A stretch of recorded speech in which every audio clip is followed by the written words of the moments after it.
तो स्टूडेंट, जी हाँ, मैं पीके पांडे लेकर के आ गया हूँ आपके इस नए चैप्टर के साथ। आपका इस यूट्यूब चैनल पे स्वागत करता हूँ। आइए जरा देखते हैं कि कितने चैप्टर हम लोगों ने पढ़ा। सबसे पहले हम देख सकते हैं कि वास्तविक संख्याएं हम लोग पढ़ चुके हैं, बहुपद हम लोग पढ़ चुके हैं। उसके बाद हम लोगों ने त्रिकोणमितीय का परिचय शुरू किया था, जो कि पिछले वीडियो में ये कंप्लीट हो गया। इसका डिस्क्रिप्शन में लिंक है, आप वहां जरूर देख लीजिएगा। इसके बाद अब हम जो चैप्टर स्टार्ट करने चले वो है चैप्टर नंबर 5। जी हाँ, समांतर श्रेणियां, यानी अब हमारा चैप्टर चल रहा है 5वां, जिसका नाम है समांतर श्रेणियां यानी अरिथमेटिक प्रोग्रेशन। जी, तो चलते हैं अपने नए चैप्टर पे, समांतर श्रेणियां। ये चैप्टर इसलिए स्टार्ट कर रहा हूं क्योंकि ये अभी तक आपने यहाँ पर थियोरेटिकल पोर्शन पढ़ा है, यहाँ पर थोड़ा फार्मूले से रिलेटेड को आप टॉपिक पढ़े हैं। अब यहाँ पर आपको जो सूत्र या फार्मूला मिलेगा उससे रिलेटेड आपको सवाल करने को होंगे। तो ये थोड़ा सा आसान है, इसलिए थोड़ा पहले स्टार्ट किया जा रहा है इसको। ठीक है, तो चलते हैं टॉपिक पे। जी हाँ, ये है हमारा टॉपिक, समांतर श्रेणियां, अरिथमेटिक प्रोग्रेशन। एनसीईआरटी का चैप्टर नंबर 5 है ये। तो अब हम इस चैप्टर को शुरू करने से पहले हम आपसे कुछ चर्चा करना चाह रहे हैं, तो आइए देखते हैं। जी हाँ, यदि हम आपसे कहें 1 2 3 4 5, इस तरीके से मैं कुछ लिखा और कुछ लिख देता हूँ, 2 4 6 8 डैश डैश डैश, इस तरीके से भी लिखा। चलिए कुछ और लिख देते हैं, जैसे 2 3 5 7 11 डैश डैश डैश, इस तरीके से। तो आइए जरा हम चर्चा करते हैं। सबसे पहले आप ये देखिए, क्या है? संख्या है। ये क्या है? अंक, यानी कि संख्या। संख्याओं को ये क्रम से लिखा गया, ये देखिए क्रम किया गया है, कॉमा लगा लगा करके क्रम से लिखा गया है। तो संख्याओं को ये जो क्रम से लिखा गया है, क्या आप इसे बता पाएंगे कि ये क्या है? क्या इसके बाद वाला क्या आएगा? जी हाँ, बता सकते हैं, क्योंकि एक के बाद क्या आ रहा है? दो, दो के बाद क्या आ रहा है? तीन, तीन के बाद क्या आ रहा है? चार। तो यानी देख रहे हैं प्रत्येक पदों में एक एक जोड़ने से अगला पद प्राप्त हो रहा है। तो पांच के बाद क्या आएगा? छह। इसके बाद क्या आएगा? सात। तो आप इसको बता सकते हैं कि अगला क्रम क्या आएगा। इसलिए यह एक विशेष प्रकार का क्रम हो गया, और ऐसे ही क्रम का नाम देते हैं हम अनुक्रम। क्या नाम देते हैं? अनुक्रम, जिसको हम क्या कहते हैं? सीक्वेंस। जी हाँ, सीक्वेंस इसको हम इंग्लिश में कहते हैं। सीक्वेंस क्या होता है? तो इस तरीके से हमने क्या देखा कि किसी भी संख्याओं को क्रम से लिखने पर, और वो भी क्रम कैसा हो? एक प्रतिबद्ध के रूप में हो, एक प्रतिबंध के रूप में हो, एक नियम के रूप में हो, तो उसे हम क्या कहते हैं? अनुक्रम कहते हैं। क्लियर हो गया? दूसरे में देखते हैं, 2 4 6 8, उसके बाद क्या आएगा? बता सकते हैं आप? 10। जी जी हाँ, बता दिया आपने। उसके बाद क्या आएगा? 12। जी जी, देख सकते हैं आप। इसी प्रकार से आप देखें, क्या इसमें पता चला कि प्रत्येक पदों में दो जोड़ने से अगला पद प्राप्त हो रहा है। इसका मतलब ये भी आपका एक सीक्वेंस है, यानी सीरीज है। क्लियर हो गया? आइए जरा इस पे चर्चा करते हैं। दो के बाद क्या आएगा? तीन। तो इनके बीच में डिफरेंस कितने का है? एक। और इनके बीच में डिफरेंस कितने का देख रहे हैं? दो, फिर दो। तो यहाँ देखिए एक प्राप्त हुआ, यहाँ पर दो दो प्राप्त हुआ। तो इस प्रकार से आप कहेंगे कि ये क्या है? कहेंगे सर इसमें तो ऐसा नहीं है कि एक के बाद एक आ रहा। तो ये भी इसके बाद आप बता सकते हैं क्या आएगा। इसके बाद तुरंत बता सकते हैं कि आप 13 आएगा। तो इसका मतलब ये आपको यहाँ से अभाज्य संख्याएं प्राप्त हो रही हैं, प्राइम नंबर। तो इस प्रकार से आपने क्या देखा, किस तरीके से किसी भी प्रतिबंध या किसी नियम के अनुसार यदि हम इस चीज को आगे बढ़ा पाए, तो ऐसे क्रम को हम अनुक्रम कहते हैं। समझ गए? जी हाँ। जब अनुक्रम समझ गए, तो अनुक्रम में आप क्या देख रहे हैं? कामा लगा हुआ है। ठीक है, हर जगह कामा लगा हुआ है। इसी चीज को हम एक और रूप बदलने चल रहे हैं कि अगर इसी अनुक्रम को बीच में प्लस लगा दें, 1 2 plus 3 plus 4 plus 5 plus dash dash, तो इस तरीके से क्या देखिए, कामा के जगह यहाँ प्लस लग गया। तो ऐसे सिस्टम को, चीज वही है सीक्वेंस में, तो ऐसे सीक्वेंस या ऐसे सिस्टम को हम क्या कहते हैं? श्रेणी कहते हैं। क्या कहते हैं? श्रेणी, जिसको हम क्या नाम देते हैं, सीरीजेज या सीरीज नाम देते हैं। जी हाँ, तो देख सकते हैं आप, यानी अनुक्रम आपको पता चल गया, इसी तरीके से श्रेणी भी आपको पता चल गया। अब इस चीज को अच्छे से समझने के लिए, अच्छे से जानने के लिए एक चीज और हम आपको बता दें कि जो ये लिखा गया, अगर इसको हम व्यापक रूप में लिखना चाहते हैं तो व्यापक रूप में इसको मान लीजिए पहला पद है, पद ये जो लिखा रहता कामा के साथ साथ, इसे हम पद कहते हैं। क्या कहते हैं, पद। तो ये पहला पद है, ये दूसरा पद है, ये तीसरा पद है, ये चौथा पद है। तो पद मतलब इंग्लिश में टर्म बोलते हैं इसको। क्या बोलते हैं, टर्म। तो टर्म मतलब ये देखिए टी है, ये पहला टी है तो इसे यहाँ 1 लगा दिया, ये दूसरा पद है इसलिए 2 लगा दिया, ये तीसरा पद है इसलिए 3 लगा दिया, कॉमा जरूर लगेगा इसके बीच में। इसी प्रकार से ये चौथा पद है तो इसमें 4 लग गया, और ऐसे करते हुए अगर मान लीजिए यनवा पद है तो ये यन हो गया। तो वही चीज जो यहाँ उदाहरण के रूप में लिखा गया है, वही आप यहाँ देख सकते हैं कि ये व्यापक रूप में लिखा गया है। यानी कि आपने क्या देखा, ये पद है तो देखिए पहले पद को T1 से लिखा, दूसरे पद को T2 से लिखा, तीसरे पद को T3 से लिखा। इस प्रकार से आप देख सकते हैं। और यहाँ पर यही चीज अगर लिखना है तो T1 plus T2 plus T3 plus T4, तो आपने क्या देखा, पदों को जोड़ा गया तो ये श्रेणी प्राप्त हुआ, और पदों में कामा लगा दिया तो आपको अनुक्रम प्राप्त हुआ।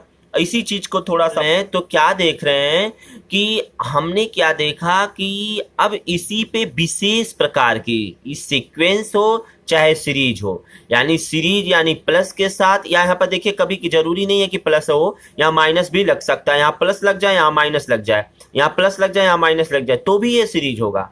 और यहाँ केवल माइनस माइनस लगे तो भी सीरीज होगा, क्योंकि योग का मतलब ही होता है प्लस और माइनस के रिस्पेक्ट में। ठीक, तो आइए जरा देखते हैं अब हम क्या करें, इन ये सीक्वेंस चाहे सीरीज, इन दोनों सिस्टम में से कोई सिस्टम अगर हम क्या करें, इन पे विशेष प्रकार का कोई नियम लगा हो, विशेष गुण हो, यानी कि जो हम लिखने जा रहे हैं उसमें कुछ विशेष गुण हो या नियम हो, तो उसे हम नाम देते हैं क्या, श्रेणी, जिसे हम इंग्लिश में कहते हैं प्रोग्रेशन। क्या नाम देते हैं, प्रोग्रेशन। तो ध्यान दीजिएगा क्या है प्रोग्रेशन। जैसे मान लीजिए यहाँ पर दिया है 5 7 9 11 डैश डैश डैश, तो आप क्या देख रहे हैं, 5 के बाद 7, 7 के बाद 9, 9 के बाद 11, यानी कि देख रहे हैं इनमें प्रत्येक में 2-2 का अंतर दिख रहा है।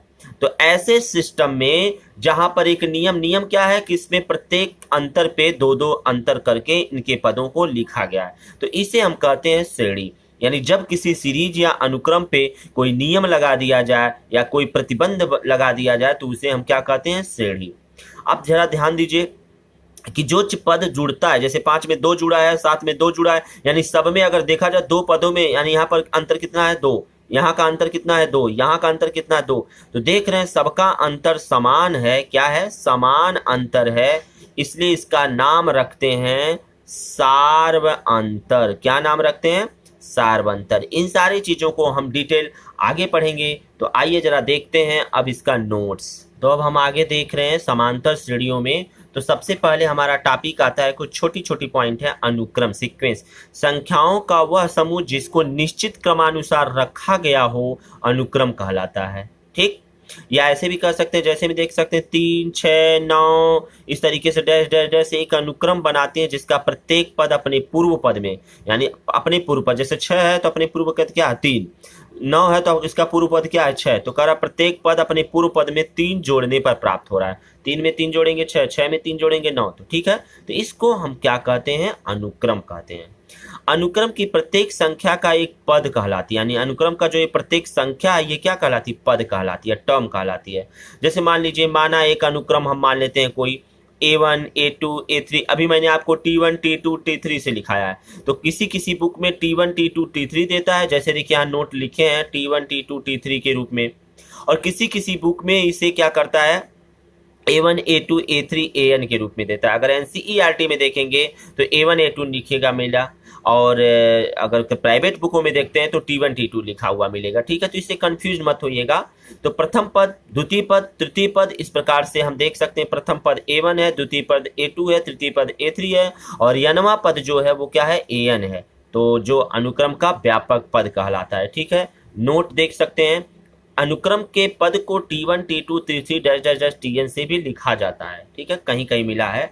श्रेणी जरा देख लें, श्रेणी क्या है। अगर हम इसी अनुक्रम के आगे अभी सब समझाया हूं मैं आपको, तो कह रहे हैं अनुक्रम के पदों का योगफल यानी योग करने पर, अगर इसे हम सीधे कह दें, फल न कर सीधे योग कह दें, तो कह सकते हैं कि अनुक्रम के पदों का योग ही श्रेणी कहलाता है। जैसे यदि कोई अनुक्रम हमारे पास T1 T2 T3 dash dash dash Tn है, तब इस श्रेणी क्या कहलाएगी, इसको जोड़ देंगे, प्लस लगा देंगे, चाहे माइनस भी कर सकते हैं, अतः ये हमारा श्रेणी कहलाएगा। तो जैसे देख सकते हैं, मान लीजिए कोई संख्या अनुक्रम के रूप में 1 2 3 4 5 डैश डैश, अगर इसको श्रेणी में लिखेंगे तो प्लस लगा देंगे, बस श्रेणी बन जाएगा। ठीक, आइए जरा कुछ नोट्स देखते हैं। क्या देख रहे हैं नोट में, अनुक्रम के प्रत्येक पदों के बीच कॉमा, यानी अनुक्रम जो होता है उनके बीच में कॉमा लगा होता है, ठीक है, जबकि श्रेणी के प्रत्येक पदों के बीच में प्लस या माइनस लगा होता है। ठीक है, चाहे प्लस लगा हो चाहे माइनस, चाहे प्लस माइनस एक साथ लगा होता है। ठीक, आइए अब जरा हम इनसे रिलेटेड टॉपिक को देखते हैं। जी हाँ, श्रेणी यानी कि प्रोग्रेशन क्या है, यानी अभी मैंने अनुक्रम पढ़ा, श्रेणी पढ़ा, अब हम श्रेणी पढ़ने चल रहे हैं। श्रेणी और श्रेणी में अंतर है, ये देखिए श्रेणी है यहाँ पर और यहाँ क्या लिखा है, श्रेणी लिखा है। तो श्रेणी मतलब सीरीज और श्रेणी मतलब प्रोग्रेशन। ऐसा अनुक्रम जिसमें पदों की कुछ विशेष प्रतिबंध यानी कि नियम हो या विशेष कुछ नियम लगा हो के साथ लिखा जा सके, श्रेणी कहलाती है। जैसे अभी मैंने पिछले टॉपिक में बताया भी आपको, एक ऐसा अनुक्रम जिसका प्रत्येक पद किसी विशेष नियम के अंतर्गत व्यवस्थित होता है, श्रेणी कहलाता है। दूसरा डेफिनेशन है उसका। ठीक, जैसे देख सकते हैं अनुक्रम 5 7 9 11 डैश डैश एक श्रेणी है, क्योंकि इसका प्रत्येक पद अपने पूर्व पद में 2 जोड़कर प्राप्त किया जा सकता है। देखिए 2 जोड़ेंगे 7, 7 में 2 जोड़ेंगे 9, 9 में 2 जोड़ेंगे 11। इसी प्रकार से 1 4 16 इसको देखेंगे तो एक श्रेणी ये भी है, क्योंकि प्रत्येक पद अपने पूर्व पद में 4 से गुणा करने पे बन रहा है। देखिए इसमें 4 से गुणा करेंगे 4, इसमें 4 से गुणा करेंगे 16, इसमें 4 से गुणा 64। ठीक है ना, तो इस प्रकार से आप देख सकते हैं। तो गुणा से भी प्राप्त हो सकता है, जोड़ से भी प्राप्त हो सकता है, घटाना से भी प्राप्त हो सकता है, भाग से भी प्राप्त हो सकता है। तो इन सारे नियमों के थ्रू, क्योंकि नियम लग रहा है यहाँ पर कि किसी में जोड़ा जा रहा है, किसी में घटाया जा रहा है, किसी में गुणा किया जा रहा है, ये सारे नियम जो होंगे प्रतिबंधित होंगे और इसी प्रतिबंधित नियम को श्रेणी कहते हैं। आइए जरा देखते हैं श्रेणी कितने प्रकार के होते हैं। जी हाँ, श्रेणी के प्रकार तो कह सकते हैं कि श्रेणी के प्रकार यानी काइंड्स ऑफ प्रोग्रेशन क्या होता है, टाइप्स ऑफ प्रोग्रेशन क्या होता है, तो कहते हैं समांतर श्रेणी, गुणोत्तर श्रेणी, हरात्मक श्रेणी, विविध श्रेणियाँ। ये तो हटा दिया गया है। अब ये भी हटा दिया गया आपका, समांतर और गुणोत्तर मुख्य रूप से कंपटीशन में भी आपको मिलेंगे। आप फर्स्ट ईयर में यानी इंटरमीडिएट के 11वीं क्लास में आप जब जाएंगे तो आपको ये सारी चीज़ पढ़ने को मिलेगा। हम लोगों के टाइम पे ये सारी चीज़ें मिलती थी, अब आपको केवल समांतर और गुणोत्तर ही मिलेंगे। तो समांतर श्रेणी यानी जिसको इंग्लिश में अरिथमेटिक प्रोग्रेशन बोलते हैं, ज्योमेट्रिकल प्रोग्रेशन बोलते हैं गुणोत्तर श्रेणी को, हार्मोनिकल प्रोग्रेशन बोलते हैं हरात्मक श्रेणी को, विविध श्रेणी यानी मिसलेनियस प्रोग्रेशन बोलते हैं। इंग्लिश में अगर इसको शॉर्ट फॉर्म में कहेंगे तो एपी बोलते हैं, इसको जीपी बोलते हैं, इसको एचपी बोलते हैं, इसको एमपी बोलते हैं। तो यहाँ पर यानी कि हमको क्लास 10th में केवल और एपी वाला पार्ट ही पढ़ना है, यानी कि हमको केवल समांतर श्रेणी ही पढ़ना है। तो कुछ नोट्स देखते हैं। सभी श्रेणियां अनुक्रम होती हैं, परंतु सभी अनुक्रम श्रेणी नहीं होती है, याद रखिएगा इस बात को। यहाँ केवल एपी का अध्ययन किया जाएगा, यानी कि हम केवल ये क्लास 10th में आपको केवल एपी पढ़ेंगे और ये सारी चीज़ें आपको इंटरमीडिएट में मिलेंगे। तो आइए अब हम पढ़ते हैं। हमारा टॉपिक है समांतर श्रेणी क्या है। जी हाँ, तो सबसे पहले समांतर श्रेणी से रिलेटेड हम टॉपिक देखेंगे, क्या क्या हमको पढ़ना है। जी हाँ, देख सकते हैं क्लास 10th का जो टॉपिक है, ये 3 टॉपिक मुख्य रूप से हमको पढ़ने हैं और तीनों टॉपिक पे एक्सरसाइज है 3। ये तीनों एक्सरसाइज हम लोग बारी बारी से करेंगे। तो सबसे पहले समांतर श्रेणी का परिचय, यानी कि अगर शॉर्ट फॉर्म में कहें तो इसे परिचय टॉपिक कहेंगे। दूसरा है समांतर श्रेणी का यनवा पद, जिसको शॉर्ट फॉर्म में कहेंगे तो व्यापक पद कहेंगे। और तीसरा है समांतर श्रेणी के प्रथम यन पदों का योग, यानी शॉर्ट फॉर्म में जिसे योगफल नाम देंगे। तो प्रत्येक टॉपिक से रिलेटेड प्रत्येक प्रश्नावली को हम बारी बारी से पढ़ेंगे। तो यहाँ पर सबसे पहले हम स्टार्ट करने चल रहे हैं समांतर श्रेणी का परिचय, यानी प्रश्नावली 5.1 के लिए सबसे पहले हम लॉजिक पढ़ेंगे, तब अगले वीडियो में हम 5.1 पढ़ेंगे। तो आइए देखते हैं कि समांतर श्रेणी क्या होता है। जी हाँ, देख सकते हैं आप, एपी अरिथमेटिक प्रोग्रेशन क्या होता है। तो कहते हैं एक ऐसी श्रेणी जिसके प्रत्येक पद अपने से पूर्व पद नियत संख्या को क्या किया जा रहा है, नियत संख्या को जोड़ने से प्राप्त होता है समांतर श्रेणी यानी एपी कहलाती है। या दूसरे शब्दों में कहेंगे एक ऐसी श्रेणी जिसके किसी पद और उसके पूर्वगामी पद में अंतर समस्त श्रेणी में समान रहता है। कहने का मतलब कि जो श्रेणी होती है उसके पद और उसके पूर्व पद में, यानी जैसे मान लीजिए 2 4 6 ये पद हो गया, इसका पूर्व पद ये, जैसे मान लीजिए 4 चीज का पूर्व पद ये है, 6 का पूर्व पद ये है, तो पद और पूर्व पद को अंतर जो होता है वो क्या होना चाहिए, समान होना चाहिए प्रत्येक में। तो इस प्रकार से मिले श्रेणी को हम समांतर श्रेणी कहते हैं। जैसे 2 4 6 8 डैश डैश डैश एक समांतर श्रेणी है क्योंकि प्रत्येक पदों का अंतर क्या है, 2, जो कि समान है। देख सकते हैं 2 और 4 का अंतर कितना होगा, 2, 6 और 4 का अंतर कितना होगा, 2, 8 और 6 में अंतर कितना होगा, 2, इसलिए समान अंतर मिल रहा है। इसका मतलब ये हमारा क्या अनुक्रम जो था ये क्या है, श्रेणी है। जी हाँ, तो अब हम आगे देखते हैं, चर्चा करेंगे अगर हम, तो 2 4 6 इसमें क्या अंतर कितना आ रहा है, 2 आ रहा है। तो जो अंतर आ रहा है यानी जो जोड़ने पे ये देखिए, या तो अंतर का ये, या तो इसमें 2 जोड़ने पे ये प्राप्त हो रहा है, 2 जोड़ने पे ये प्राप्त हो रहा है। तो जो ये 2 जोड़ने पे प्राप्त हो रहा है यह एक विशेष प्रकार की यानी कि एक संख्या है, एक निश्चित संख्या है जिसे जोड़ने पे प्राप्त हो रहा है। तो इसी संख्या को एक नाम देते हैं जिसका नाम है सार्व अंतर यानी कि कॉमन डिफरेंस। तो आइए जरा देखते हैं कॉमन डिफरेंस, समांतर सार्व अंतर। समांतर श्रेणी के उस निश्चित संख्या को जिसकी सहायता से श्रेणी बनता है सार्व अंतर कहते हैं। इसे डी से प्रदर्शित करते हैं, अर्थात हमें दूसरे डेफिनेशन देंगे तो 2 क्रमागत पदों का अंतर जो होता है वो समान होता है, उसे हम सार्व अंतर कहते हैं। ठीक, जैसे 2 4 6 8 में आप देख सकते हैं सार्व अंतर क्या है, 2 है, यानी डी बराबर 2 है। गणितीय रूप में अगर इसे हम लिखना चाहते हैं तो कह सकते हैं कि यदि समांतर श्रेणी मान लेते हैं हमारे पास क्या है, A1 A2 A3 dash dash dash AN है के रूप में लिखा गया है, तब हम सार्वंतर का नाम लेंगे तो कह सकते हैं कि डी बराबर A2 माइनस A1, उसके बाद A3 minus A2, A4 minus A3, A5 minus A4, AN में से इससे पहले क्या होगा, AN माइनस 1 वाला पद होगा। तो AN में से AN माइनस 1 पद, यानी कि देख रहे हैं दूसरे पद में से पहले पद को, तीसरे पद में से दूसरे पद को, चौथे पद में से तीसरे पद को, nवें पद में से उसके एक पहले वाले पद को घटाया जा रहा है, तो वही D प्राप्त हो जा रहा है। तो देख लीजिए A2 minus A1, A3 minus A2, A4 minus A3, AN minus AN minus 1। तो इस प्रकार से अगर हम देखें सूत्र के रूप में तो ये बन गया D बराबर ये लास्ट वाला पद AN माइनस 1। ठीक है, तो इस प्रकार से ये फार्मूला बनता है। तो जरा देखिए, अब हम मान लीजिए कोई समांतर श्रेणी आपको ऐसे दिया हो, करा सार्वंतर यानी D ज्ञात कीजिए। तो सबसे पहले श्रेणी लिख लेंगे, तो यहाँ देखेंगे A1 बराबर 5, A2 बराबर 10, A3 बराबर 20, इस तरीके से मिलता चला जाएगा।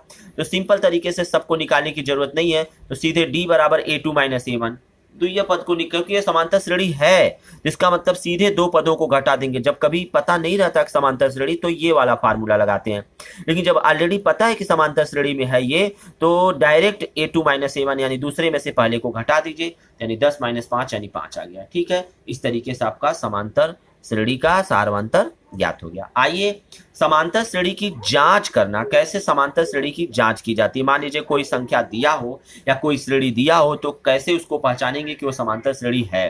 तो जब कोई श्रेणी दिया होता है तब उसे समांतर श्रेणी सिद्ध करने के लिए सबसे पहले पदों का अंतर ज्ञात करते हैं। सबसे पहले पदों का अंतर बारी बारी से ज्ञात कर लेंगे। यदि अंतर समान मिल रहा है सब में तो दी गई संख्या की सूची समांतर श्रेणी होगी, नहीं तो क्या होगी, वो आप समांतर श्रेणी नहीं होगी, अन्यथा वो नहीं होगी। आइए जरा कुछ एग्जाम्पल देख लेते हैं। जी हाँ, यदि हम यहाँ देखेंगे एग्जाम्पल की बात करेंगे तो इसमें देख सकते हैं, जांच कीजिए कि अनुक्रम 13 10 7 4 डैश डैश। एक चीज और आपसे बता दूं कि अनुक्रम हमेशा घटते क्रम में या बढ़ते क्रम में लिखा जाता है। ये देखिए घटते क्रम में लिखा गया है। समांतर श्रेणी है या नहीं है, तो सबसे पहले इसके लिए श्रेणी लिख लिया गया अनुक्रम लिखने के बाद एक एक पद के यानी A2 माइनस A1 निकाल लीजिए एक बार, यानी बताया ना प्रत्येक पदों का अंतर ज्ञात कीजिए। फिर इसे A1 A2 A3 A4 है, तो सबसे पहले A2 minus A1, A3 minus A2, A4 minus A3, A5 minus A4 ऐसे निकालेंगे। तो A2 माइनस A1 निकालेंगे, फिर A3 माइनस A2 निकालेंगे, फिर A4 माइनस A3 निकालेंगे। तो A2 माइनस A1 यानी 10 माइनस 13 निकालेंगे तो माइनस 3 आ जाएगा। A3 माइनस A2 7 माइनस 10 निकालेंगे तो माइनस 3 आ जाएगा। फिर A4 माइनस A3 निकालेंगे तो यहाँ से देखिए 4 माइनस 7 आ जाएगा, क्योंकि 7 में से 4 घटेगा 3 है, बड़ा यही ना है और इसका चिन्ह बड़ा, इसलिए माइनस लग जा रहा है। तो सब में देखिए समान अंतर आ रहा है। अतः क्रमागत पदों का अंतर क्या है, समान है। अतः दिया गया अनुक्रम एक समांतर श्रेणी होगा। आइए कुछ नोट देखते हैं। कह रहा है सार्वंतर जो होता है यानी डी जो होता है वो धनात्मक भी हो सकता और ऋणात्मक दोनों हो सकता है। इसका मतलब क्या पता चला कि पॉजिटिव और निगेटिव डी का मान दोनों होता है, या तो पॉजिटिव होगा या निगेटिव होगा। आइए समांतर श्रेणी के व्यापक रूप को जानते हैं। क्या है, कहते हैं कि यदि किसी समांतर श्रेणी का प्रथम पद ए तथा सार्वंतर डी दिया हो तो समांतर श्रेणी का रूप क्या होता है। व्यापक रूप अगर कोई पूछे आपसे, कोई पूछे कि समांतर श्रेणी लिख के दिखाइए, तो आप जनरल रूप में ऐसे लिखेंगे ए कामा, अब इसमें जोड़ते चले जाएंगे क्योंकि इनके बीच का अंतर कितना प्राप्त हुआ है, सार्वंतर डी। तो इसमें देखिए पूर्व पद में एक जोड़ते चले जाएंगे तो मिलता चला जाएगा, तो ए में डी जोड़ेंगे तो ए प्लस डी प्राप्त होगा। अब इसमें डी जोड़ेंगे तो डी डी टू डी हो जाएगा यानी ए प्लस टू डी प्राप्त होगा। अब इसमें डी जोड़ेंगे तो A plus two D plus D यानी कि थ्री डी हो जाएगा। इस प्रकार से हम आगे चलेंगे तो हमारा एक फैक्ट मिलता चला जाएगा। क्या तो पता चल रहा है कि A plus D, A plus two D, A plus three D, dash dash dash, इस तरीके से ये पद प्राप्त हुए। ये देखिए ये समांतर श्रेणी का पहला पद है, समांतर श्रेणी का दूसरा पद है, समांतर श्रेणी का तीसरा पद है, समांतर श्रेणी का चौथा पद है। तो इन पदों के बारे में अगले वीडियो में हम चर्चा करेंगे। आइए जरा कुछ एग्जाम्पल देखते हैं। एग्जाम्पल देखेंगे तो क्या करा, समांतर श्रेणी लिखिए जिसका प्रथम पद 5 तथा सार्वंतर 3 दिया है। तो देख सकते हैं प्रथम पद यानी ए का मान 5 दिया है और डी का मान 3 दिया है, तब हम कह सकते हैं श्रेणी में A plus D, A plus two D, A plus three D, dash dash dash. उसके बाद क्या करेंगे, यहाँ पर ए का मान रखेंगे 5 और डी का मान यहाँ रखेंगे 3। तो 5 कामा 5 प्लस 3 कामा 5 प्लस 2 गुणे 3 कामा 5 प्लस 3 गुणे 3 डैश डैश डैश। तो देखेंगे क्या प्राप्त होगा, या 5 कामा 8 प्लस 5 प्लस 3 दूनी 6 यानी 6 5 11 कामा 3 3 9 5 14 14 कामा डैश डैश डैश। इस प्रकार से 5 8 11 14 ये हमको श्रेणी प्राप्त हो गया। जी हाँ, आइए जरा कुछ और एग्जाम्पल मैं आपको दिखा दूं। जैसे कुछ क्वेश्चन मैं आपको दिखा रहा हूं। समांतर श्रेणी 5 8 11 14 के प्रथम पद तथा सार्वंतर ज्ञात कीजिए। प्रथम पद क्या है, ए दिख रहा है यानी ए बराबर 5, और सार्वंतर पूछ रहा है तो डी बराबर क्या हो जाएगा, सीधे से 8 में से 5 घटा देंगे तो क्या प्राप्त हो जाएगा 3, यानी ए बराबर 5 और डी बराबर 3।